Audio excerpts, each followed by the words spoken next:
and welcome to the Talk to Like podcast. Today I'm joined by Ed and Adam. Ed is from Ed the Dog. So why Ed the Dog? Why Ed the Dog? Very good question. There's many answers. It's one of those things where we had a bunch of names sitting around, or I had a bunch of names sitting around, and this one seems to connect in lots of different ways. So I suppose most predominantly, I like dogs. Been surrounded by had dogs all my life, which is great. That one's nice. But what else was there? So when I was a kid, I really enjoyed this program by the animation house Aardman in Bristol. They do like Wallace and Gromit and all that. They had a show on in the late 90s called Rex the Runt, which is about a dog who and his dog mates who are like it was almost like the Young Ones, but the animated version of it. And it was just completely fucking bonkers. And I had like 2 episodes recorded on a VHS, along with the episode of The Simpsons where Bart skips school and like Skinner comes after him. And I used to watch this video like on repeat. Oh. So I think it was on BBC Two. So it has all like the BBC idents of like, I'd love to go and find that tape. That would be a fucking trip to see that thing. So anyway, that's always stuck in my head. Rex the Runt being one of my favorite shows as a kid. And what else is there? I've been drawing dogs all my life as well. Just drawing the little dog doodle thing that's on all the other dog stuff. Also, all the bands I've been in have had animal names attached to them. So like my first band was called Dirty Zebra. Then I was in Fish Tank for all that time. And I went, well, it's my solo project, plus I guess some sort of animal. So I was like, dog, Ed. Is it Ed the Dog? And then the thing that caps it off was the fact that it sounds like a rapper, like Chance the Rapper, Del the Funky Homo Sapien. I tell you what, I was thinking about this earlier. I was like, Ed the Dog, if you added another G on the end of that, I know. Easily. Or spelt it DAWG. Ed the Dog. Ed that with a THA, Dog. But that was the plan originally, to fool people into thinking I was like some cool SoundCloud rapper, and then they get really annoyed when it's like just a standard sort of indie rock fare. So bunches of different. You're a phony. I am. I'm a fucking phony, man. So that's great. Right. I have expected you just to go, I had a dog called Ed. It's about it. No, that's superb. I always find it interesting how people get their band names or whatever. Like it's never just like, that would do. There's always like a massive big story behind it. A mood board. Yeah. You know. Well, that's the thing about me is I normally ideas take a while to what do you call it? To germinate. That's a wrong word. Yeah, well, whatever, you know, like the idea is I'll come up with something in my head, and then I'll need more things on top of it for it to finally like make sense. I mean, obviously you have gut ideas all the time about things, but the Ed the Dog name took a while, and it was only after like piecing all this other stuff together that I went, definitely this is going to be the band name, even though it's a really silly band name. It's the band name.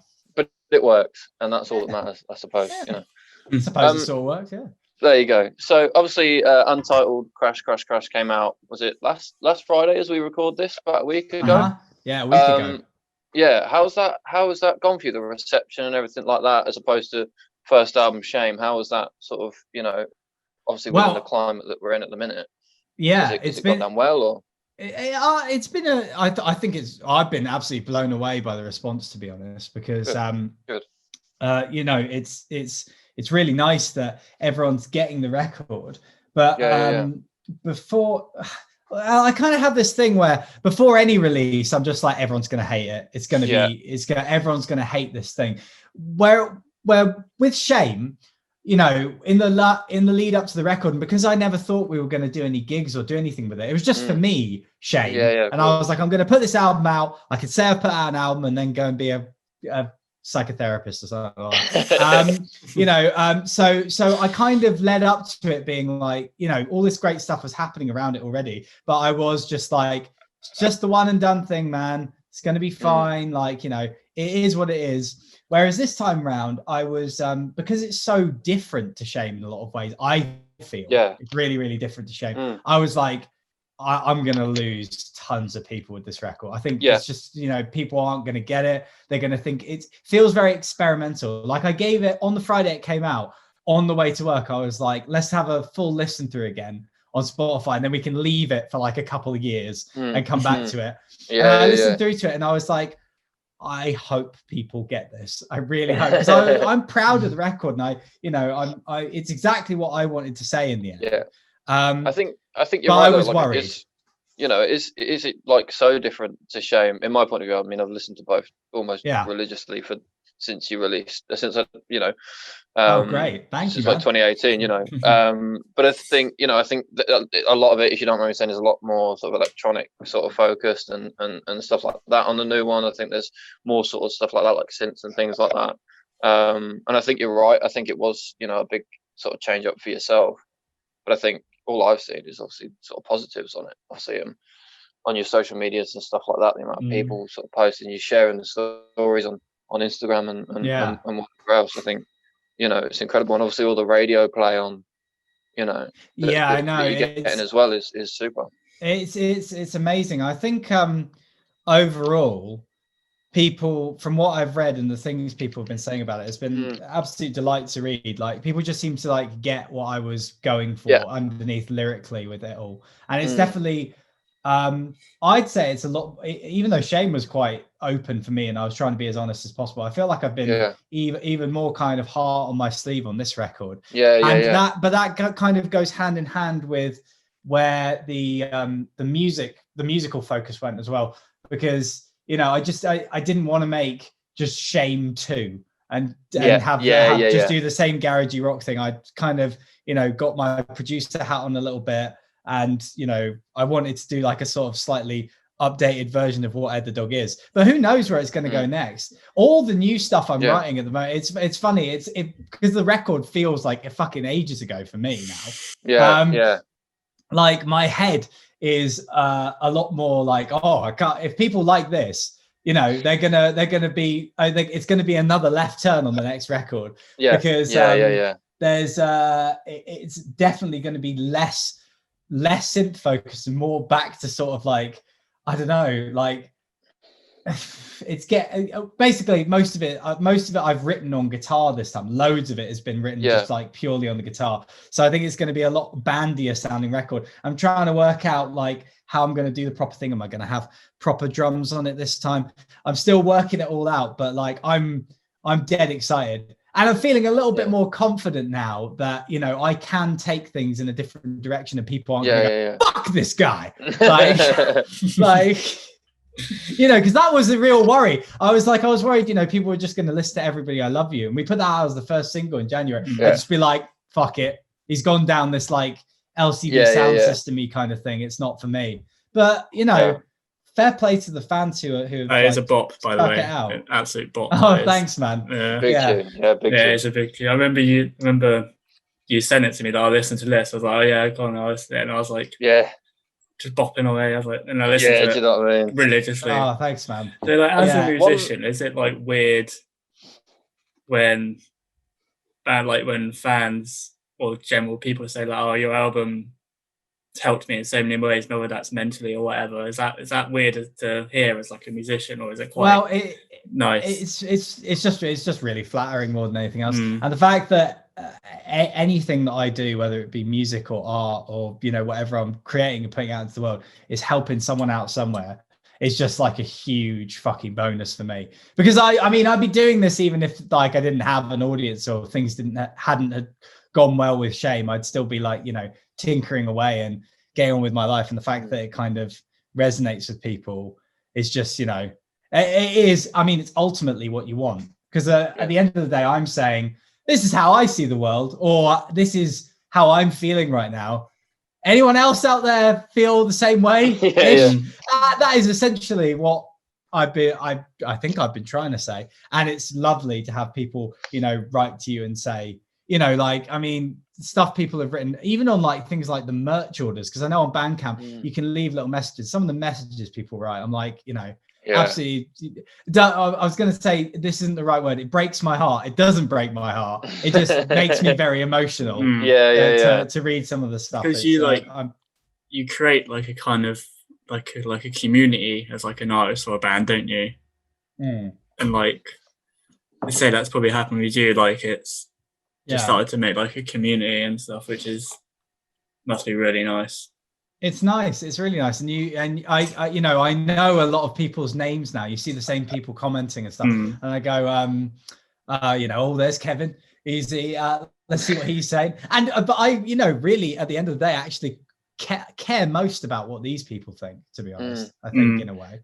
The rest can sort of like, you know, it's great. Obviously, it's great that people are enjoying it and stuff, and not to throw away their opinions or anything, but it's the people who you know, buy all the t-shirts, buy all the records and stuff. I really want them to enjoy the thing I've made, and you know, it's gone okay this time. Let's find out what happens for albums 3, 4, 5, you know, etc. As long as there's more, I think we're all going to be happy. Okay, you know, there's one thing I wanted to ask you about one of the songs on the album, which for me stands out because I know the story and it's mental. Just talk to us about Thank You Buddy, and how that came about as a track. Obviously, the meaning behind it, because I don't know if sort of Harry's heard the story. I think I saw it. Posted it somewhere. But just talk us through what Thank You Buddy is and what it means. Sure. And like how you come about. So I mean, it's really simple. So Charlie Lashmar, who's the guitarist in the band, ended up, you know, kind of like co-producing this record with me, and was a super big help in kind of encouraging me, because I was so trepidatious about changing it up, basically changing up what I wanted. And it took a lot of trial and error to work out where I wanted this album to go, basically. Even though I started with such a solid idea, it just ended up morphing into what we have now. But you know, Charlie's an amazing songwriter himself, and we were talking about ideas for tracks, and I'm a huge fan of Randy Newman. I wish I could turn the screen. There's a record on the wall, a Randy Newman record. In fact, fuck it, I'm gonna go get it down. Hold on a sec. So much equipment there, isn't there? Jesus. All right, I'm back. Working around a lot. Am I still here? I'm still here. Yeah, right? You're still here. You are still here. So, I'm a huge fan of Randy Newman, right? And just to prove how much of a fan I am of Randy Newman, does this look like one of my single covers? Oh dear. Yeah. That's great. Yeah, it's an absolute. I just, you know, I've had this record for ages. It's a Dutch variant of Randy Newman's thing, so it's not on his Spotify. This picture, I couldn't find it for ages, and it took me ages to work out and locate where it's from. So it's my kind of like nod that Randy Newman was a big influence on the record. That's insane. But basically, it's kind of an aside. But I was talking to Charlie, and he was going, "Well, what is it about Randy Newman you like?" And I was like, "Well, you know, he's very honest. One thing that I've never explored before is doing things, because Randy Newman, a lot of his stuff is actually set from he writes in alternate voices. So one of my favorite albums ever is this album called Good Old Boys by Randy Newman, which is I mean, you know, it's a fucking amazing album, but the reason it's really interesting is because the entire thing is written from the perspective of a fictional character Randy Newman came up with called Johnny Cutler. And he's basically a steel worker in the south of America during like, I want to say during the 1970s or maybe the 1960s.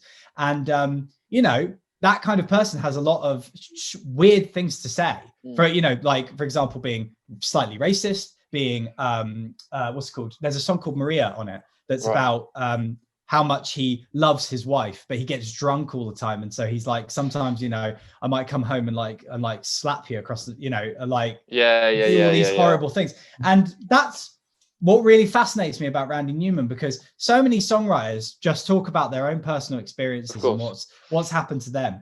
And for him to kind of go for not only looking at someone else's opinion, but from an opinion that is, you know, not the status quo, not, you know, as a kind of an asshole, this fucking guy he's talking about.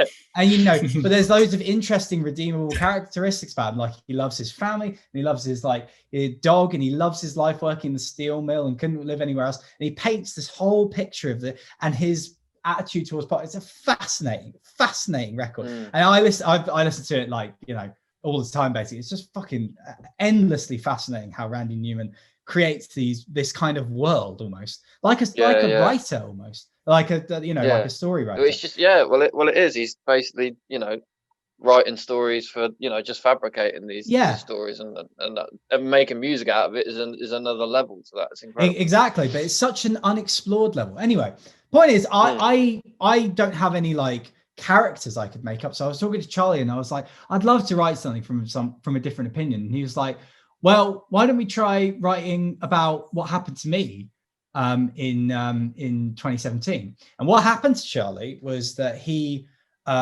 was at a New Year's Eve party. His brother proposed to his girlfriend at this New Year's Eve party, and he was driving home the next day afterwards.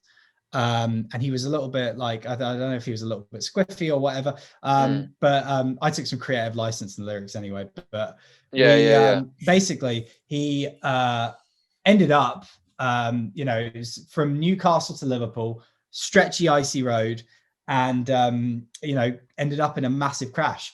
And car flipped, completely fucking wrote the thing off. But he walked away from it completely fine and was kind of stood in the cold. Anyway, this guy comes out of nowhere, and he's got all this stuff in the back of his car. He gives him his jacket and shit. I think I said it was a cardigan in the song. Packet of polos, and you know, what's it called, sorts him out and stuff. He ends up going to like a dog rescue home with all these other people who've been in the accident. And then because he hasn't got a car, he's got to get the train home. And by this time it's the evening, he can't get the fucking train home. And then some other guy gets him and takes him back to Liverpool. He gets a lift somehow back to Liverpool. But when he got back to Liverpool, the original guy who had helped him out, they'd swapped numbers so that he could tell him that he'd gotten home safely and stuff, and also say thank you. And he put the number in his phone wrong. So never fucking saw this guy who like basically saved his life ever again. And he was like, oh, you know, it sucks that I can never say thank you to him. And I was like, let's fucking write that song. You know, it's a moment, it's perfect for me. It's a moment where I stepping out of myself, not being so insular like I always am with my music. I mean, it's natural. It's kind of like the default of singer-songwriters. But, you know, and it's giving me a chance to stretch my legs a bit. And it was just a breath of fresh air. I think the reason the song is such was, you know, chosen as a single and stuff and came out like that is because it just definitely felt really fresh. I remember when we finished it, I was like, this is much closer to where I want the record to go. It's kind of just like, you know, it's not shame again. It's you know, it's me singing, it's reminiscent, but we're going with different angles. And I'm trying to be like, what do you think of this? Is this good? Yeah. I'm like, you know, just I'm like taking, I'm taking little like, you know, pointers from my boy Randy from the 1970s, and applying it to this whole different context and stuff. So yeah, that's how the whole thing came about. It's kind of like a really mixed up way it came about. But just like the Ed the Dog name, it's all these little like parts folding together. Because I think if Charlie had said, let's write a song about, you know, my experience, I might have been like, like that doesn't really gel well with me. But it's because I was already thinking about, you know, doing trying to think, how can I make it more like Randy Newman? Do I need to start writing like 1970s music? What is it about Randy's stuff that I want to bring into my own without kind of compromising what I am? And, you know, it's a perfect marriage. So that's it. I think the funniest thing about that song for me is I always play it in the car with my mates, and, you know, when I'm with my mum in the car and all that sort of stuff. I don't think they've ever heard the actual song because I've been talking over it, telling them that story over and over again. Because it's just, it's one of the most, like, I personally, off the top of my head, don't know many songs that are written with that much sort of depth, you know, storyline wise, and, you know, something that deep, you know. And so, you know, it was like, I'm just going to tell everybody this story because it's incredible. Do you know what I mean? And like I say, I don't think they've ever heard the song in full because I just talk over it, which I apologize to you for, obviously. But, you know.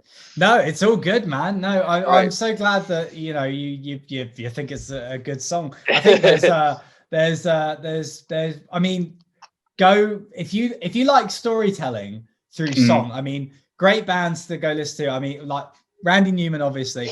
XTC are actually pretty good at it as well. Andy Partridge has got a few good sort of like go and listen to Love on a Farm Boy's Wages by XTC. That's got that kind. I have no idea if he's really into by the way, obviously a big fan of Andy Partridge here.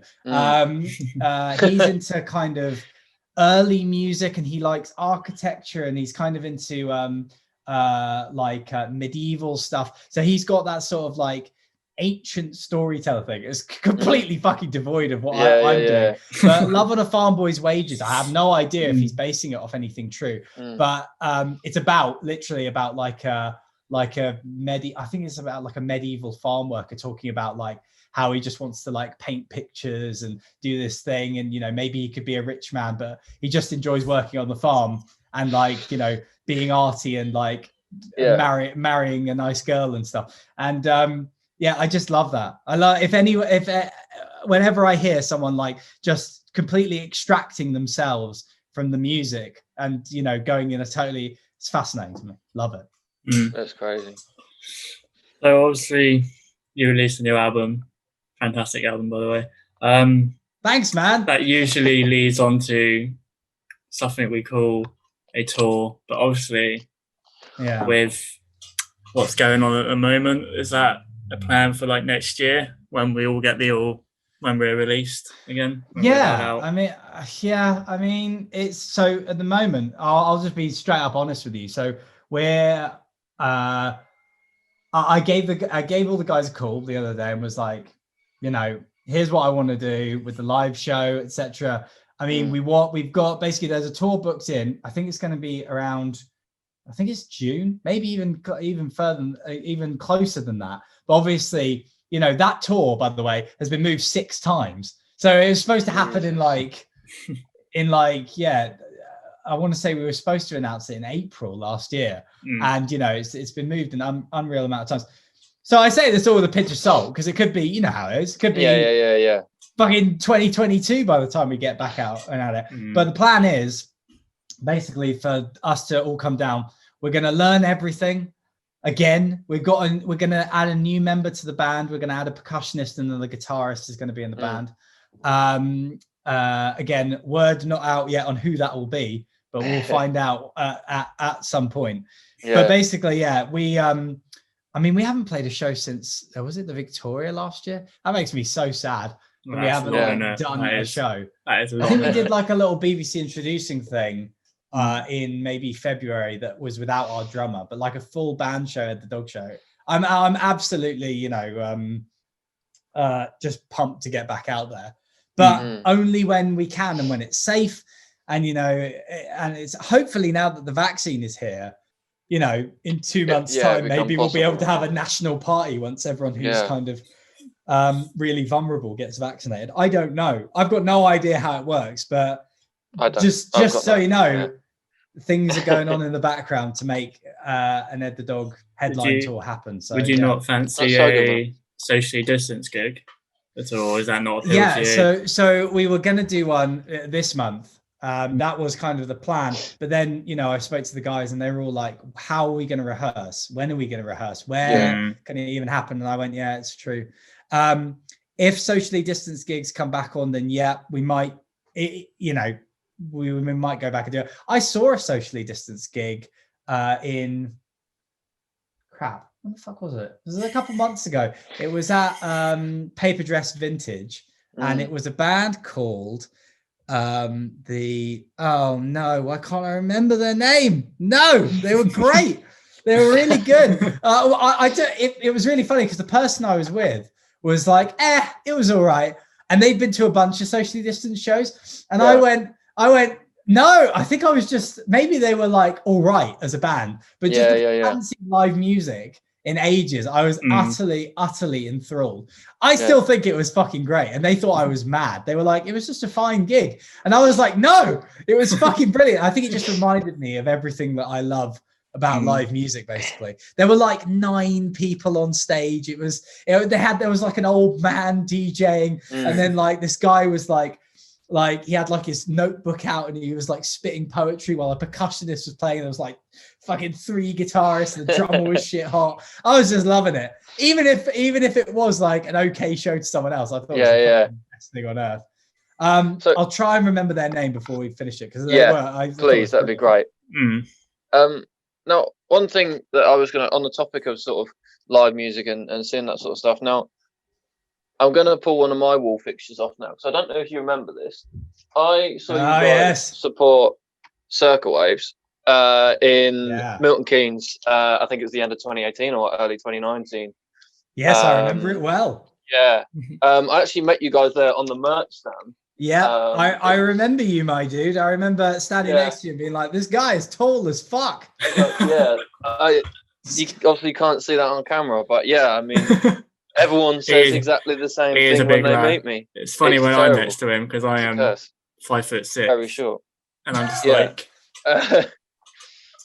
Now, one thing I was going to ask you, obviously, the Crawford Arms in Milton Keynes, where I met you there, is personally my favourite venue. It's not the biggest. It's perhaps not the most high tech at all. It's a 20-minute walk from my house, and I've been there loads of times. Had the pleasure of meeting plenty of artists, including yourself. You know, I met my partner there. We're still together after, I think that was, you know, a good 3.5 years ago. Is there sort of an independent venue, or any venue for that matter, that sort of holds a sentimental value for you? You know, you grew up going there, or you know, it's local to you. Is there one that you know you just love for its sort of environment and its, you know, the memories that you have of it? Well, I mean, yeah, of course.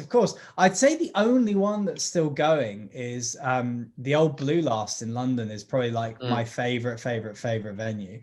I've seen so many of my favorite bands there. To be honest, I don't really want to talk about the old Blue Last much, only because like everyone knows it and knows how like fucking like amazing, brilliant.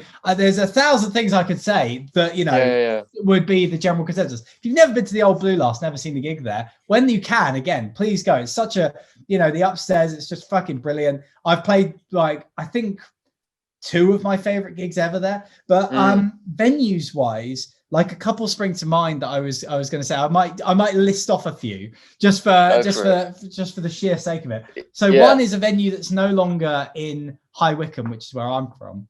Okay. Which was called the Nag's Head, and when I was in my first ever band, Dirty Zebra, still got a MySpace page if you want to go and check that out. I am going to go straight after this. I'm going to look that brilliant. Up, and I'm going to enjoy it. Yeah. I was, and speaking of which, co-producer on UCCC, Charlie was the lead singer in Dirty Zebra, and I was the guitarist. So 10 years later, we spun the fucking mix around, and finally I got the limelight. No, but, that's all I ever wanted. Exactly, it's all I ever wanted. I was stood in the shadows. No, there was this venue that's now flats, of course, in High Wycombe called the Nag's Head. That was just like my first real introduction to like what live music was about, how to do it, how to get in there. A guy called Neil Alternator from Wycombe was like the dude who booked my first ever band. He was like the first promoter I ever met. I have such fond memories of that place. Like there was the really cool bigger venue upstairs that used to go and play. And everyone used to go on about how the Sex Pistols played there. Like that was the big claim to fame, that the Sex Pistols played there. But all sorts of bands came through. Like just all the bands that I loved. You know, when I was like really into like the math rock scene, kind of that like late 2000s math rock scene, like Tube Lord and Blackfish and who else am I thinking of? Oh god, what are they called? Like I saw Rolo Tomasi there, and like, oh god, that was fucking nuts. What a nuts show that was. I think I've seen them support Enter Shikari, I think. Yeah, totally. I think Enter Shikari may have played Nag's Head at some point. I remember seeing. I know. In fact, I remember our band, Dirty Zebra, supported Don Broco there back in like before they were massive, and it was on his even more hilarious to how small our band was. It was an all-dayer. We were opening it and Don Broco were headlining it. So to say that we supported them, there was like 12 hours difference between our sets. But we supported them. I'd take that. We were there. Exactly. I'd count it. It's like when Fish Tank played Reading and Leeds. We the secret band to play that day on the BBC introducing stage played before us, and that was Alt J. So I always go, oh yeah, I remember when Alt J supported me. Classic times. Yeah. They've gone on to do big things, those lads. Well done. Yeah, you know, from their humble beginnings, supporting me. No. Yeah. Anyway, no. Nag's Head will forever be in my heart as like just like one of the best venues ever, and also the what's it called? Which is still there. The oh fuck. Is that its name? I want to say it's called the White Horse. Maybe I'm wrong. Maybe I'm wrong. What the fuck was it called in Wickham? Is it the White Horse? There's a venue that wait, hang on, the White Horse. Yeah, it is. Thank God for that. So there's this venue. There's this other venue in Wickham, which was the other place the bands could get shows. Days ever played a show. It was the White Horse in Wickham. It was where, this is their claim to fame, Kings of Leon played their first ever UK show ever. In Wickham. Ever. In Wickham. Not London, at the White Horse. Sheffield, Birmingham. They were like, I want to be in Wickham. Exactly. At the White Horse. That's where I want to be. That's where we're going to make it. Supposedly, this might be a rumour, that they've claimed that they are going to come back and play the first venue they ever played again, which would mean Kings of Leon, right? Get this, right? The White Horse is a strip club. So when we played Charlie, well, bless him, like, you know, I was a guitarist, so I was fine. He had to play with a stripper pole directly behind him that wouldn't come out of the stage, you know. Like it was one of the seediest fucking places on earth. I was what classic times. But yeah, those are some of like my favorite venues ever. And then lastly, I was going to say, in Kent when I was in Fish Tank, there's the West Coast Bar that I played in Margate. I don't know what it's called now. It's shut down as well.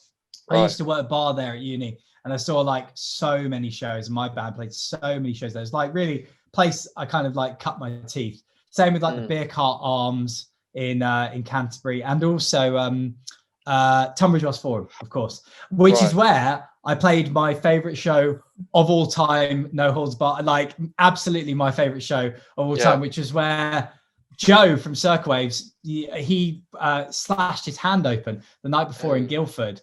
And me and Charlie had to play on a couple songs for Circle Waves. But the next day, Kieran sent to me and Charlie like 5 songs each to learn for the set that night. So not only did Ed the Dog play my favorite show Ed the Dog's ever played, it was such a fucking mad night, but I also got to kind of live a fucking dream and actually be in Circle Waves for a fucking set. That was absolute madness. I remember just being like, what the fuck has happened to me in like because Shame only came out that year, and I was like, I've gone from being a fucking nobody to being in like one of my favorite bands. I was like, this is absolute fucking unbelievable. I couldn't believe it. I was honestly, I was dizzy like a kid on lemonade or something. Obviously, like on all your tours and stuff like that, and on that sticker that I just showed you there, you use a lot of your art in your music, obviously in your album covers and in a lot of your videos as well. How did that come about? Obviously, were you doing art first and then music, or did you, just put the two together, or did you want them to be, exclusive, did you want them to be sort of mutual together? Well, I mean, we're really going back now, but that's really cool. I'm happy as long as you guys aren't bored senseless by this, nor your listeners. But basically what happened was, ever since my mum is a professional artist called Julie Wettenhall, go look her up. I will. A little plug there. Little plug for mum there. So ever since I was a kid, like my brother was kind of like the big rugby playing type, so he wasn't the artist. I think my mum was like, Ed's the artist, and so she kind of like, I was given a paintbrush, and I was basically, it's been a passion of mine my whole life. Is I've been into animation and drawing and model making and sculpture forever, and I've just I've always had the resources around me. I've been so lucky to have all I just need to ask my mum, just like, have you got some ink I could borrow for whatever for my like that? And she's just like, yeah sure, no worries, and we're like swapping stuff back and forth. It's great. And I love that.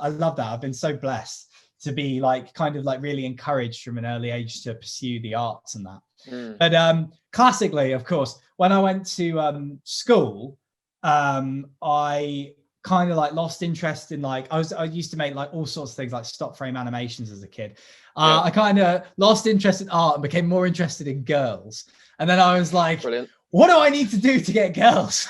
And then my brother was like playing drums, and I went, oh, he's playing this cool loud thing. I should get a cool loud thing.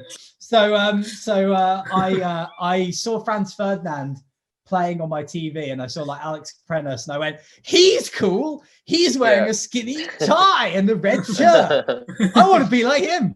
So I went out and bought a guitar, and then I was and I kind of forgot about art for ages. I mean, I doodled and stuff. Like the doodling kept on for ages, but I basically was like, I was really, really, really hopeless for ages at guitar.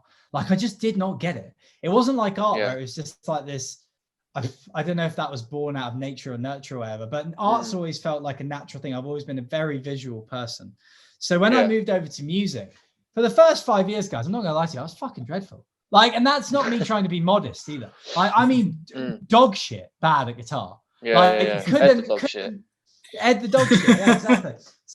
So like I went with, bless him, this guy called Chris Watson in Wickham. My mum was like obviously furious with me being terrible. So she was like, you got to get lessons with this guy. And after about 2 years or 3 years being with this guy, I remember him saying like, I don't think this is for you. You're gonna be, you know, maybe you shouldn't. And I was kind of like, you know, I was doing it all wrong basically. I was just trying to learn and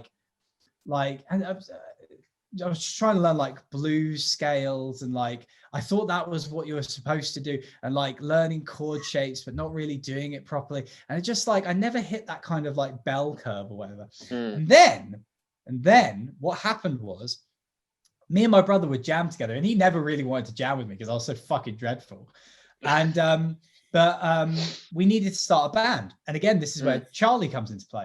So Charlie used to live down my road with his brother Felix, and his brother Felix is a bass player. He's a musician now. He's Felix Lashmar, go look him up, plays double bass in the Amsterdam Symphony Orchestra.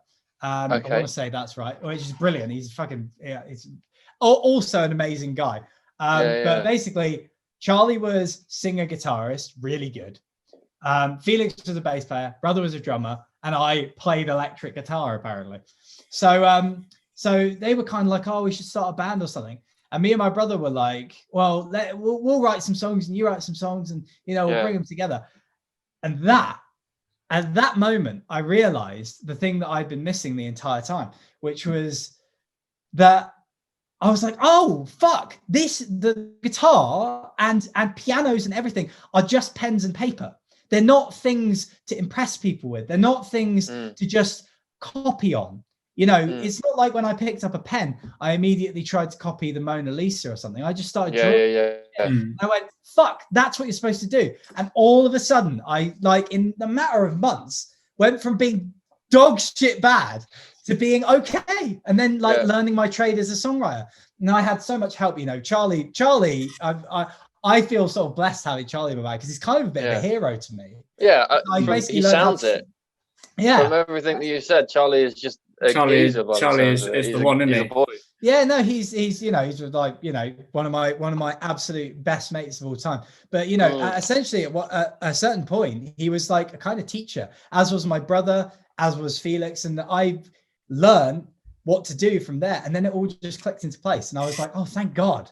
Fucking hell, I don't have to. I'm not as terrible as I thought. I was just totally approaching it from the angle, and from there, I was, you know, learning how to be a songwriter, crafting my songwriting. Went to uni to go and study to do music, and when I was at uni, I had to do a songwriting assignment. In my third year, I had to do like a 10-song album, which might come out at some point as like an Ed the Dog B-sides thing because it's so weird. And there's loads of like, you know, like for example, the chorus of Pulse Flickers Under Wrist, it's all the way back from that songwriting album. I went and found, I could so use this again, and then I found a way for it to work. But but basically had to hand it in and you had to present it with some form of artwork. So I was like, oh, and, you know, I'd been doodling and stuff, and we'd been using wonderful artist Ben Giles for all the fish tank stuff. And I drew something for that. And then, you know, it just clicked in my head again. And I went and bought a bunch of paper and art supplies. And ever since then, so we're talking 2013, I've been like, you know, reestablishing my craft there. And so it's kind of like crossed over. And now I feel like very much like an artist and musician.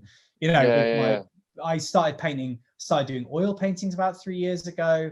And, you know, I've just been steadily between the two, just, you know, patiently putting together volumes of work to put out into the world. I mean, with the art stuff, you know, I'm still trying to work out exactly how I want to present it, how I want it to go, because there was a plan at the start of the year to do this album and alongside it do an art exhibition where we'd bring like a piano and I'd have a guitar and I'd play all the songs acoustically and play all my music whilst everyone was looking at all the, you know, which I still really want to do, like an exhibition. That's a great idea. Little cool session with and you know, maybe have some members of the band there or whatever. But sadly, obviously everything happened, so still going on with it. But that's in a very long-winded way how the art stuff came about, you know. I think it happens a lot though. Fluctuates like that. Musicians and art sort of coincide quite a bit. I mean, one that sort of points out for me is Laurie Vincent from Slaves. He's done so well off of his art, and obviously that's been on the album Take Control, you know, and he sells his art on his own website, and he's almost got a separate thing now. Yeah, exactly. You know, I mean, I'd love to go. I should really ring Laurie because I actually know Laurie quite well. Really no way. So get him on the podcast. Yeah, bring him on. No. I say I know him well. I mean, I knew him because basically Fish Tank supported Slave's first show way back in the day, and me and Laurie made friends on Facebook, and we were kind of like swapping art way before Slaves got big, and so this was again around about 2013. And obviously I used to check in with Laurie a lot and just see how he was doing. Obviously Slaves went on and became like this massive cool thing. But Ben, who was Slaves tour tech, kind of introduced me to Laurie and introduced me to the whole like Canterbury scene, was, you know, part of Ed the Dog for a long time. He was one of the co-managers in Ed the Dog. He's main guitar tech for Sum 41 now. So he lives out in the States. That's mad. But, you know, we keep in touch and stuff. For example, I mean, another little Laurie connection. I gave Ben a ring the other day because we were talking about doing the live show again. And I said, so Fender gave me this amp, this Blues Junior, but I've got this orange Tiny Terror head, and I sold the cab for it because it was so kind of beat up, and I was like, I'm going to get a new cab for it. So I gave Ben a call, and he was like, best cab company in England, Matamp. And I was like, oh, are those the ones Laurie used to use? And he was like, yeah. So I went on the website and stuff. I bought a Matamp cab. So I don't know when that's going to come, but you'll be seeing that at shows. Again, kind of like all slots together, that nice like little marriage. But you're totally right. I mean, the dream would be to do the art thing like Laurie does. Yeah, that'd be amazing. A bit of a random throwaway question here, bit of a silly one. You're in Tesco, fancy a meal deal. What are you getting? Fuck, a meal deal. Oh man. Oh, I'll tell you what, I saw in Tesco the other day, I'm always a fan of like the Christmas one, you know, the turkey and and when it's got like whatever it is, like cranberry jam or something in it, I'm always like, it's that extra little bit special. I used to drink I just say that I've got a fucking fizzy drink right here. I was about to say I used to drink lots of fizzy drinks. I've got a fizzy drink, I've got a fucking root beer, but normally I'm terrible. Like I never want any of the fizzy drinks. I always get like a fucking bottle of water, stay hydrated. And then snack wise, what am I going for? What have they got normally? Oh mate, I'll tell you what, I'll either go for the flapjack or mango, the little pot of like mango. Little pot of fruit. Yeah, I know. I mean, it's a bit bougie, to be honest. Whenever I pick it up, I'm always like, oh man, seems like a bit bougie for this kind of meal. But, you know. So that's what I always go for. You got to change it up, man. I was literally about to say, I was like, I bet I can make this question go on forever, like I've done with the rest of them. And I was like, no, that's it. It's pretty straight out there question, isn't it? Yeah. So thank you for coming on, Ed. You've been incredible to hear your stories and your insight to music and that. It's been really eye-opening, and thank you, Adam, for popping on as well. It's all good. It's a first for both of us today, Ed. I've never hosted before, so it's been a great. Oh, you've done fucking brilliantly. You did, didn't you? You did well. Thanks, man. He got the gig. Exactly, he's got the gig. Well, thank you very much, guys, for having me on. I hope I haven't waffled on too much. It's been great. So you can follow and listen to Ed's stuff on Spotify and YouTube, all that jazz, on Instagram, Twitter, all that jazz. And you can follow us on all that jazz. Using jazz a lot here. A whole lot of jazz. And I think we should change it up from all that jazz. You should start using like another genre, like all that reggae. All that reggae. All that indie. No. All that no wave. all that no wave. And don't forget to like and subscribe. Have a good day, guys. Thank you very much.